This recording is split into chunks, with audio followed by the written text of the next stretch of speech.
Dios les bendiga una vez más. Gracias por estar junto con nosotros, en la cual estamos compartiendo devocionales extraídos de la vida de Elías. Si quisiera colocarle un título a este devocional, sería Bajo la sombra de Dios. Para ello vamos a Primera de Reyes, en el capítulo 17, en el verso 17, dice: Después de estas cosas aconteció que cayó enfermo el hijo de la ama de la casa, y la enfermedad fue tan grave que no quedó en él aliento. La Biblia relata en Hebreos, en el capítulo 11, verso 35, dice: Las mujeres recibieron sus muertos mediante resurrección. En Hebreos, en el capítulo 11, que todos conocemos, ¿cierto?, que es el salón de la fe, ¿cierto?, donde a Dios le ha placido nombrar a varios hombres que están en las Escrituras, que fueron relevantes, que fueron importantes, que dejaron una huella en cuanto a su fe, en cuanto a su confianza en Dios. Y entre ellas encontramos a esta mujer, o a estas mujeres, ¿cierto?, que creyeron y que recibieron la resurrección de algún ser querido. Llama la atención y es interesante notar que Elías, siendo un profeta tan importante, tan relevante, no está nombrado en el capítulo 11 de Hebreos. Claro, uno se preguntaría, bueno, ¿y por qué no está? Porque simplemente a Dios le plació, no quiso nombrarlo. Escucha eso, no quiso nombrarlo. Son esas cosas, esos misterios que es cierto que nosotros como humanos, seres finitos, no podemos entender. Pero queda clara una cosa: Dios no lo quiso nombrar. Hermanos, ¿cuántas veces en muchos, cierto, desea, anhela ser nombrado en algún cargo en específico en una iglesia? ¿Cuántos? Y espera a final de año que Dios lo nombre, que Dios le dé ese cargo que usted cree que se merece. ¿Y si Dios no quiere? ¿Y si Dios no quiere nombrarlo? ¿Y si Dios no tiene un ministerio para usted? Hemos visto a través de la Biblia de que Dios trabaja con hombres inclusive que están en el anonimato. Durante la vida, ¿cierto?, que hemos estado viendo de Elías, a Elías lo sacó ¿de dónde? Del anonimato. Si Dios tiene un ministerio, si Dios quiere nombrarlo en algo, espere. Confiemos en la sabiduría de Dios. En esta situación en que estaba Elías, en esta situación que estaba esta mujer, donde su hijo, ¿cierto?, perdió la vida, debemos entender en la vida de Elías, y yo creo que es en la médula que nosotros estamos, y yo también aprendiendo de ella, que Dios trabaja en nuestras vidas para fortalecer nuestra fe, nuestra confianza y nuestra dependencia de Dios. Queda claro que Dios se especializa en lo imposible. Vamos al libro de Jeremías, en el capítulo 32, en el verso 17, dice así: Oh Señor Jehová, he aquí que tú hiciste el cielo y la tierra con tu gran poder y con tu brazo extendido. Ni hay nada que sea difícil para ti. En el mismo capítulo, en el verso 27, leemos: He aquí, yo soy Jehová, Dios de toda carne. ¿Habrá algo que sea difícil para mí? En estos momentos quizá cuánto Dios le pudiera estar hablando por esta palabra. Aunque esto haya pasado hace cuántos, cientos, miles de años atrás, siempre la palabra del Señor es actual para el día de hoy. Dios es el Dios de lo imposible. En Lucas, en el capítulo 1, verso 37, porque ninguna cosa será imposible para Dios. Lucas 18:27, y Él les dijo, lo que es imposible para los hombres, es posible para Dios. Dios se caracteriza, ¿sabe? Dios se glorifica en lo que es imposible para el hombre. Amados, Dios nos lleva a veces al límite. ¿Sabe para qué? Para que dejemos de confiar en nuestras propias fuerzas. En los pasajes anteriores, en los devocionales anteriores, les decía que Dios llevó a Elías a la escuela de entrenamiento. Dios lo saca de allá y ahora lo envía ahí, aquí, a esta mujer. Lo envía a Sarepta. Hay veces en que Dios actúa solo e independiente. Cuando Dios creó los cielos y la tierra, ¿cierto? Actuó Él, independiente. No necesitó ayuda de nadie, lo hizo solo. Pero hay veces en que Dios, para glorificarse, ocupa y necesita al hombre. Más que necesitarlo, en el fondo, los bendecidos somos nosotros. Porque Dios particularmente, ¿para qué nos necesita? Nosotros solo somos el afecto de su amor y de su misericordia. Pero en este caso, que Israel estaba, ¿cierto?, en apostasía, necesitaban una voz, una palabra, y Dios usó a este hombre. Allí es exactamente donde encontramos a Elías, en un acontecimiento registrado en 1 Reyes capítulo 17. Aconteció después de estas cosas que cayó enfermo el hijo de la mujer, la dueña de casa, y su enfermedad fue tan grave que no quedó aliento en él. Hagamos un repaso. Elías estaba quizás cuidando un rebaño, trabajando quizá en la leña,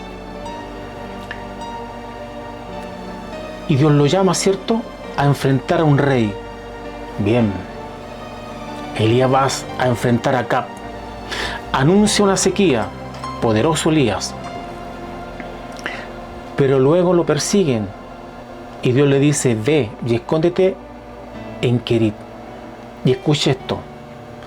En la soledad esperó en el Señor.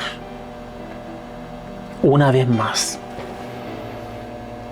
¿Cuántos de nosotros han pasado o está viviendo la soledad? ¿Sabe que hay muchos hermanos que le tienen miedo a la soledad? Bueno, y la verdad tampoco es muy grato estar tan solo o tanto tiempo solo. Por ahí dicen que es la ley de la vida, donde los hijos crecen, se casan o hacen su vida y se van. Lamentablemente en muchos casos a veces parte la esposa, parte el marido, parte un hermano, parte su mamá, su papá. Hay situaciones difíciles emocionalmente, pero ¿sabe qué?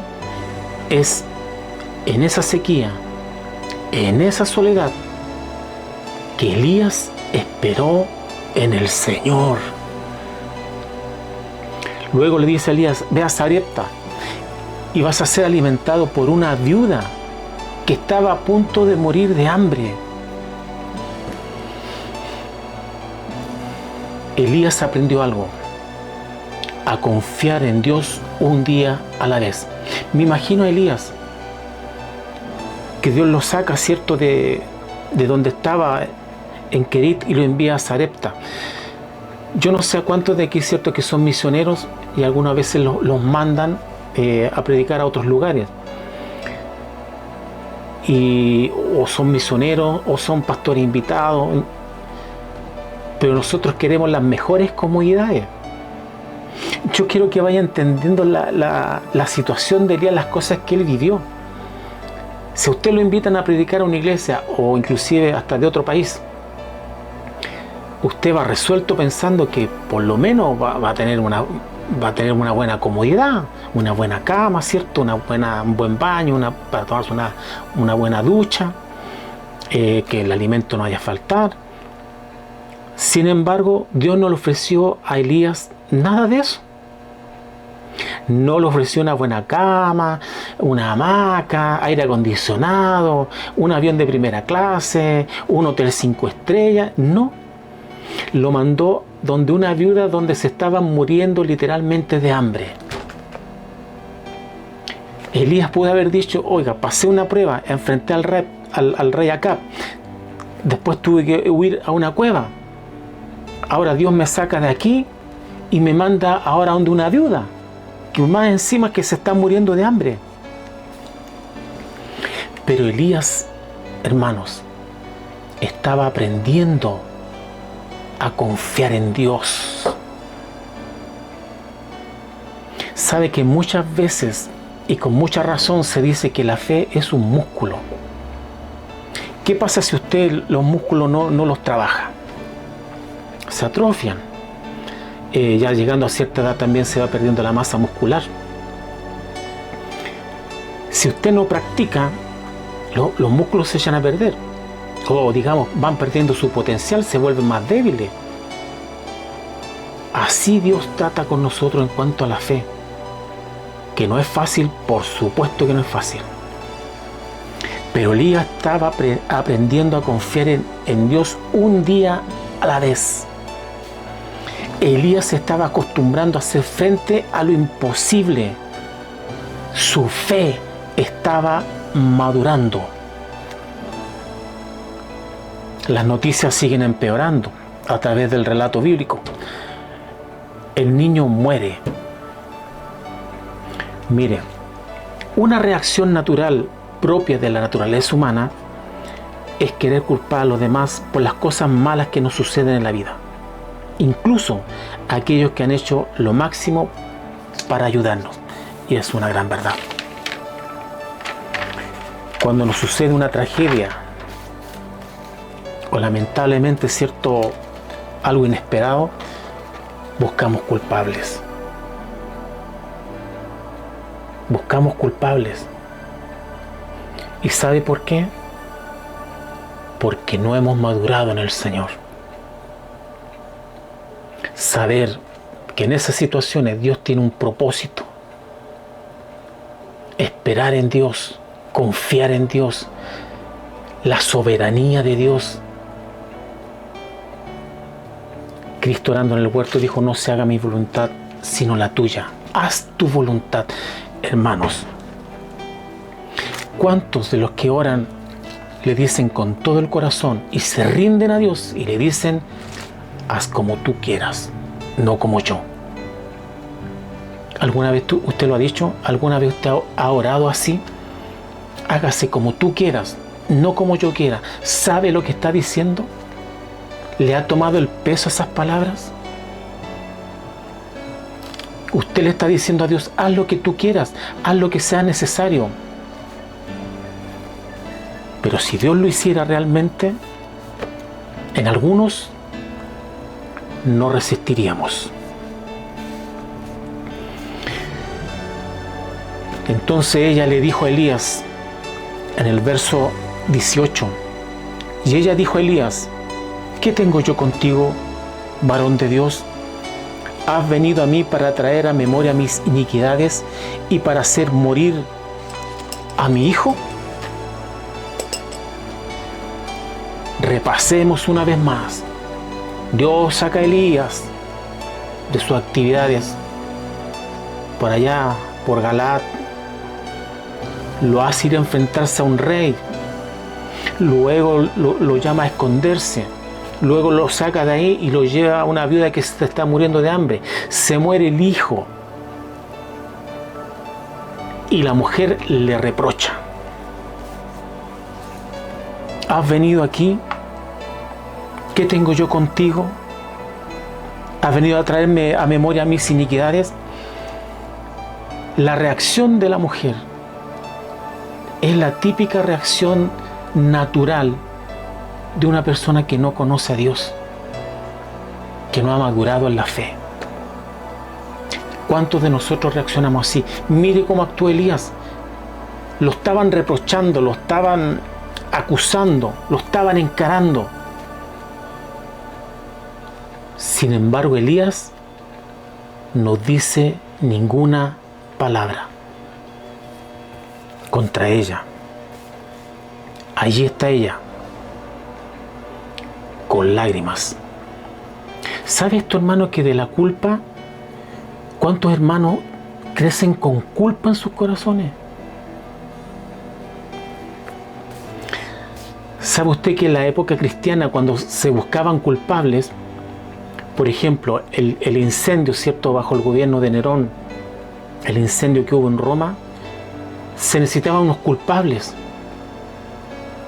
Y esos culpables que encontraron, ese chivo expiatorio, fueron los cristianos.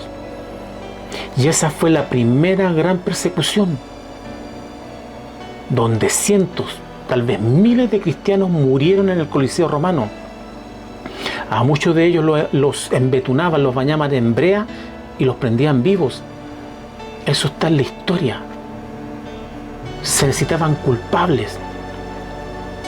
En la historia más contemporánea, medieval, en Europa, con la famosa peste negra o la peste bubónica, se necesitaba un culpable.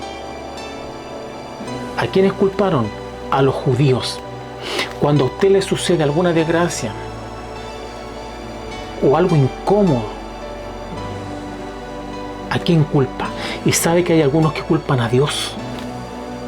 Estoy hablando de cristianos. Usted tendría o tiene la paz, la mansedumbre de Elías,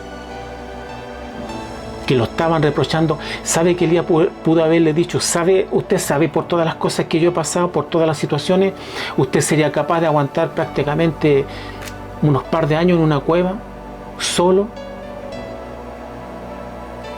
Elías podía haber tenido argumentos para también defenderse y atacarla. Sin embargo, guardó silencio. Eso es, Elías estaba madurando en la fe. Nosotros como cristianos, generalmente cuando nos sucede algo, inclusive culpamos a Dios. Lo interesante aquí es que Elías no la consuela, porque la verdad, para una madre que se le pierde un hijo no hay palabras de consuelo. Sin embargo, en esa situación, Elías tampoco cuestiona a Dios. Léalo en la Biblia aquí en este pasaje y no hubo ningún reproche de Elías, no se quejó. De todo lo que ha estado pasando, Elías no se quejó. Elías no pierde el control emocional y esto está muy en armonía con lo que le sucedió también a Cristo. ¿Sabe usted que de todo el sufrimiento que pasó Cristo cuando estaba en la cruz, sabe que aún así, dentro de todo ese sufrimiento que pasó y que tenía que seguir pasando, el Señor estaba preocupado de María y le dice, he ahí tu hijo, a Juan, he ahí tu madre, preocupado. Hasta en ese momento de sufrimiento, Jesús estaba preocupado por los demás. Tampoco se quejó y tampoco cuestionó. Eso es, hermanos, mansedumbre. Elías recibe los reproches de la mujer y él no dice nada. Por ahí dicen que el fruto del Espíritu es la marca de la fábrica del cielo. Nuestro instinto cuando nos sucede alguna situación es reaccionar y contraatacar. Se me viene un ejemplo a la cabeza. Cuando usted está manejando y le pasan a llevar el auto, ¿cuál es su reacción? Oye, hermano, sabe que esto da para mucho. ¿Cuántos hermanos van a la iglesia y reservan su asiento como que si los asientos tuvieran nombre?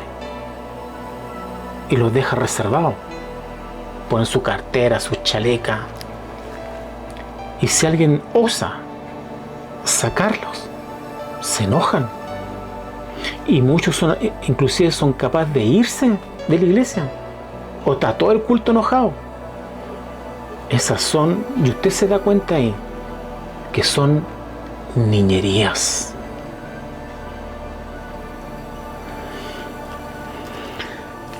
La Biblia sigue y relata que Elías sube a la habitación, a las escaleras, silenciosamente. En el verso 19 dice: dame acá tu hijo. Entonces él lo tomó de su regazo y lo llevó al aposento donde él estaba y lo puso sobre su cama. ¿Cómo resolvió esa situación tan difícil, apremiante, Elías? Lo llevó al cuarto de oración. Elías no peleó con nadie, no discutió con nadie, no cuestionó a nadie. Fue a las plantas del único que podía ayudarlo en esa situación.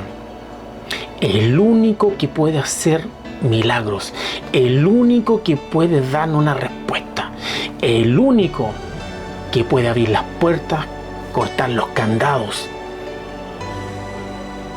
el único que nos puede dar paz en el corazón. Elías estaba aprendiendo.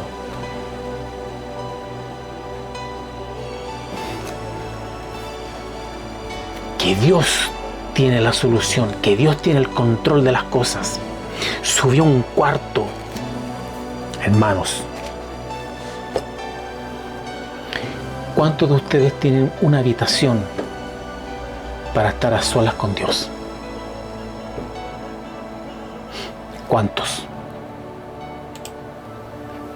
Yo no quiero ser autorreferente, pero usted puede ver ahí, este es mi cuarto. No lo hago presumiendo, pero es necesario tener un cuarto donde usted se encuentre con Dios, donde pueda leer, donde pueda estudiar, donde pueda orar, donde pueda escuchar música cristiana, obviamente. Estar a solas con Dios en un momento.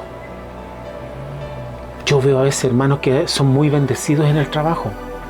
Gloria a Dios por ello. Compran buenos automóviles, gloria a Dios. Buenos celulares. Hay celulares, los iPhones, ¿cierto? Hay algunos que valen arriba de $1.000.000. Pero ¿cuánto realmente se hace en un cuarto, una habitación para estar en lo del Señor? Estudiando, meditando, leyendo. Hay países, hasta acá en Chile, es cierto, que se aboga mucho por la lectura. Estaba leyendo, escuchando una vez a un varón que decía que en Corea del Sur, se les obliga prácticamente, aunque suena fuerte, pero bueno, se les induce, ¿cierto?, a los niños que tienen que leer un libro por semana. Un libro por semana. Y acá en Chile no es así. Es un asunto cultural. Yo anteriormente le he dicho que a los niños, en el judaísmo, también en el islam, desde pequeños les enseñan la escritura y sus raíces. De hecho, por ahí escuché yo que en Irán, por ejemplo, en los países islámicos, a los niños les enseñan a aprenderse el Corán de memoria. Inculquemos también a nuestros jóvenes, a nuestros niños, a la lectura de la Biblia. Y no solamente a la lectura de la Biblia, porque en esto hay muchos que tienen como recelo, una mala interpretación de estudiar otros libros. Pero la Biblia enseña que Dios dejó maestros, y los maestros también mueren, no son eternos, pero nos dejan su legado, sus libros. Y vaya que nos hace falta bastante. Elías subió a la habitación por la escalera, silenciosamente. Es un lugar donde usted se encuentra con Dios. ¿Qué hace usted cuando lo golpea la tragedia? ¿Quejarse? ¿Echar la culpa a alguien? ¿Justificarla? Elías no se dejó dominar por el pánico. No se acobardó. No se dio prisa. Salmo 91. El que habita al abrigo del Altísimo, morará bajo la sombra del Omnipotente. Dios le bendiga. Estaremos prontamente subiendo otro devocional, esperando que haya sido de bendición para usted. Nos vemos en otra próxima oportunidad. Dios le bendiga.